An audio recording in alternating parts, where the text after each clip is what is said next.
उत्तर प्रदेश की राजनीति में करहल ने एक नया अध्याय जोड़ दिया है। एसपी सिंह बघेल केंद्रीय मंत्री हैं इस बार, लेकिन विधानसभा के चुनाव में अपनी किस्मत आजमा रहे हैं बीजेपी से। केंद्रीय मंत्री से लेकर अब इस बार उम्मीदवार, कितनी उम्मीदें कायम हैं करहल पर, क्योंकि आपके खिलाफ हैं अखिलेश यादव? हाँ, पूरी उम्मीद है जनता के भरोसे। अखिलेश यादव ये कह के गए थे कि वो अब सीधे सर्टिफिकेट लेने आएंगे, कार्यकर्ता चुनाव लड़ेंगे और 1.5 लाख से जीत होगी। 5वां दिन हो गया है और वो पांचों के पांचों वोट मांग रहे हैं। मैंने पर्चा दाखिल करने वाले दिन कहा था कि अगर अखिलेश जी को, डिम्पल को, अक्षय को, रामगोपाल को, शिवपाल को, धर्मेंद्र को, तेज प्रताप को घर घर वोट ना मंगवा दूं तो मेरा नाम भी एसपी सिंह बघेल नहीं है। तो थूक के चाट गए सेफी वाले लोग। कल उन्होंने मीटिंग की है, रामगोपाल जी कैंप कर गए, धर्मेंद्र यादव ने कल घिरौर में की है, डिम्पल यादव पल्लू लगा के पैर छू रही हैं और तेज प्रताप यादव जहाँ के एमपी थे वो भैंस बकरी के भी पैर छीते घूम रहे हैं। यही उनकी नैतिक हार हो चुकी है।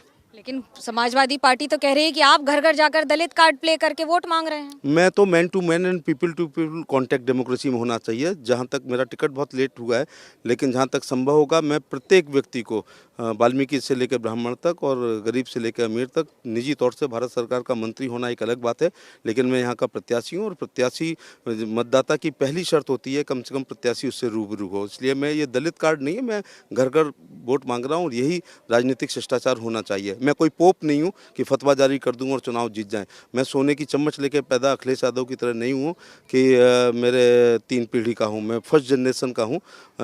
अगर अखिलेश यादव ने उत्तर प्रदेश की नंबर 1 सीट को चुना है तो हमारे प्रधानमंत्री जी ने, गृह मंत्री ने, राष्ट्रीय अध्यक्ष जी ने करहल की जनता की पसंद का प्रत्याशी उतारने का काम किया है। कह रहे हैं कोई नहीं है टक्कर में, एसपी बघेल के चक्कर में, कहाँ फंसे हो चक्कर में, इन सब का क्या मतलब है? नारा ये होता था कि हमेशा हम भी छह चुनाव जीत चुके हैं। नारा लगता है कोई नहीं है, काहे पड़े हो चक्कर में, कोई नहीं टक्कर में। करहल की जनता ने एक नारा भी दिया है कि काहे पड़े हो चक्कर में, करहल आ गई टक्कर में।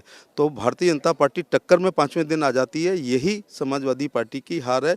और ये भी नारा आपने सुना अभी अभी कि जिसने डाल दी नाक में नकेल, उसका नाम एसपी बघेल। तो इसी नाक में नकेल की वजह से घर के 5 लोग स्टार प्रचारक केवल करहल में वोट मांग रहे हैं। आगरा को दलितों की राजधानी कहा जाता है और आपने भी दिल जीता है, तभी आपने चुनाव जीता है। इस बार यहाँ पर कौन सा पैंतरा कहेंगे? पैतरा कुछ नहीं है। केंद्र सरकार की लोक कल्याणकारी योजनाएं और राज्य सरकार की लोक कल्याणकारी योजनाएं, उत्तर प्रदेश के मुख्यमंत्री का लॉ एंड ऑर्डर और इसके अलावा बूथ अध्यक्ष से राष्ट्रीय अध्यक्ष ने परिश्रम की पराकाष्ठा से जो पसीना बहाया है, उससे यहाँ कमल खिलेगा। शांति काल में, मिलिट्री साइंस का प्रोफेसर हूँ, शांति काल में जो फौजें पसीना बहा लेती हैं उनको युद्ध काल में खून बहाने की जरूरत नहीं पड़ती है। हमारे यहाँ लगातार, और अखिलेश कहते हैं हम 40% हैं, तो उनको गणित सही नहीं पढ़ाया, तो इसका मतलब 60% हमारे लोग हैं। और लाभार्थियों की संख्या 40% में हमारी बहुत है। आप यहाँ देख रहे हो, मैंने आपको एक जगह 3 शौचालय दिखाए, वरना ये महिलाएं यहाँ सड़क पे बैठी होती हैं, हमारी कार आने पे खड़ी होती। तो 12 रुपये का बीमा हुआ है, 330 का बीमा हुआ है, शौचालय बना है, आवास बना है, आयुष्मान कार्ड से इनका इलाज हो रहा है। अगर किसी की इस जितना कमरा है, इतनी भी खतौनी में नाम है, तो उसको 2-2 हज़ार की 10वीं किस्त उसके खाते में आ चुकी है, जैसा मैंने अभी हाथ उठवा के दिखाया। इसके अलावा सबसे बड़ी बात है कि अभी उस महिला ने कहा कि बेटा हम भूखे नहीं रहे कोरोना में। इसका प्रधानमंत्री जी ने और मुख्यमंत्री जी ने दोनों योजनाओं में 5 किलो गेहूं और चावल प्रति व्यक्ति प्रति यूनिट पिछले 18 महीने से मुफ्त, कहना अच्छा नहीं है, निःशुल्क देने का काम किया। तो केंद्रीय कानून मंत्री भी हैं, राज्य मंत्री। मुझे ये बताइए कि एक और जो टेनी साहब का मुद्दा है वो सवाल उठाता है विपक्ष की, कानून ने अपना काम नहीं किया, और आप यहीं पर कानून की बात करके वोट मांग रहे हैं। ओके, आप हाथरस की भी बात करेंगे जब कोई लड़की की बात आएगी, और टेनी वाला आप उदाहरण दे। अब दूसरा उदाहरण है आपके पास, इसी करहल विधानसभा में 50 लोग ऐसे हैं जिनकी लड़कियां गायब हैं। जब तक बच्चा स्कूल से घर नहीं आ जाता था, माँ दरवाजे पे खड़ी रहती थी कि कहीं पकड़ तो नहीं हो गए। व्यापारी करहल का, बरनाल का, मैनपुरी का, घिरौर का, अगर अपने नियत समय से रात में थोड़ा लेट होता था तो पत्नी सोचती थी थैला तो नहीं छिन गया, गोली तो नहीं लग गई। रात में खेतों में पानी लगाना बंद कर दिया था, यहाँ से पकड़ होती थी तो गंगा की कटेरी में पकड़ी जाती थी। डॉक्टरों ने दूसरों को कहते हैं मॉर्निंग वॉक करो, लेकिन खुद करना बंद कर दिया था क्योंकि सुबह सुबह उनका अपहरण हो जाया करता था। तो अखिलेश यादव को हरा के यहाँ की जनता कहती है हम पुण्य का काम करेंगे। अगर अखिलेश यादव हार गए तो उत्तर प्रदेश की बेटियां सुरक्षित हैं और भैंसियां सुरक्षित हैं। यहाँ तो रात में भैंस भी उठाई जाती थी, और प्लॉट सुरक्षित, मकान सुरक्षित, दुकान सुरक्षित, पुलिस की सूची की जो सिलेक्शन की सूची सीएम दिया करता था, मुख्यमंत्री ने योगी जी ने बंद कर दिया है और इंटरव्यू बंद हो गया। कुल मिलाकर जो 50 साल से समाजवादी पार्टी के लोग यहाँ, सीपीआई के लोग यहाँ पर आतंक करते थे, तो गरीब लोगों ने तय कर लिया है कि हम उनको गिराएंगे। बीएसपी ने भी ये तय कर लिया है कि हमारा तो जीत नहीं रहा। इस समय इलेक्शन हो रहा है भाजपा और सपा के बीच में, तीसरे का कोई स्थान नहीं है। मैंने देखा आप वोट भी मांग रहे थे, आप कह रहे थे हाथी नहीं जीत रहा है, बड़ा भरोसा है इस बात का? नहीं, ये तो दीवार पे लिखा है, मेरा क्या, ये तो लास्ट दिन तक हमारे और अखिलेश के बीच में लड़ाई होगी आखिरी राउंड तक। लेकिन बीएसपी तो नहीं जीत रही, क्योंकि उनका प्रत्याशी उसी समाज से है जिस समाज से उनका वोट बैंक है। तो यहाँ दो बड़े लोगों में लड़ाई हो रही है। लेकिन अगर ये लोग चाहें दबे पिछले कुचले, तो अपने अपमान का, अपनी कटी हुई नाक का, कटी हुई मूंछ का और आतंक का, अन्याय का, अत्याचार का, शोषण का बदला भारतीय जनता पार्टी को देकर के अखिलेश को हरा सकते हैं। यही बात स्वामी प्रसाद मौर्य कह रहे थे जब वो पार्टी छोड़ के समाजवादी में गए। स्वामी प्रसाद मौर्य के थोड़े दूसरे इशू हैं, मैं बहुत पर्सनल कमेंट किसी पर करता नहीं हूँ।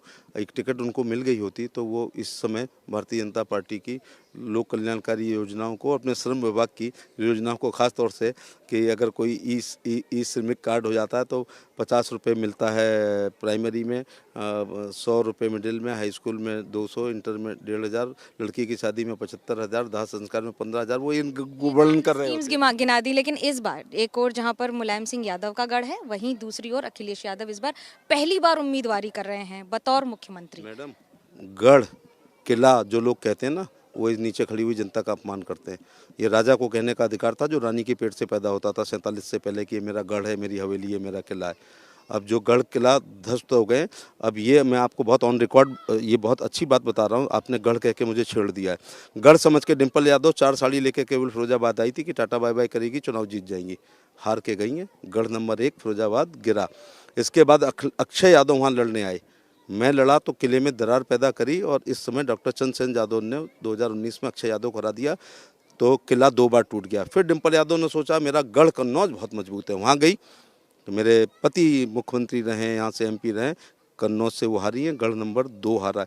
फिर धर्मेंद्र यादव बदायूं अपना किला, परिवार, कुटुंब माई पर गए थे, एमवाई पर, इस समय वो भी हार गए, गढ़ नंबर 3 बदायूं हार चुका है। तो अब ये तो इनको शर्म आनी चाहिए, गढ़ शब्द का इस्तेमाल नहीं करना चाहिए। क्योंकि मैं इंदिरा गांधी के गढ़ गिरने का उदाहरण नहीं दूंगा रायबरेली, लेकिन अमेठी का जरूर दूंगा कि राहुल गांधी चुनाव हारे।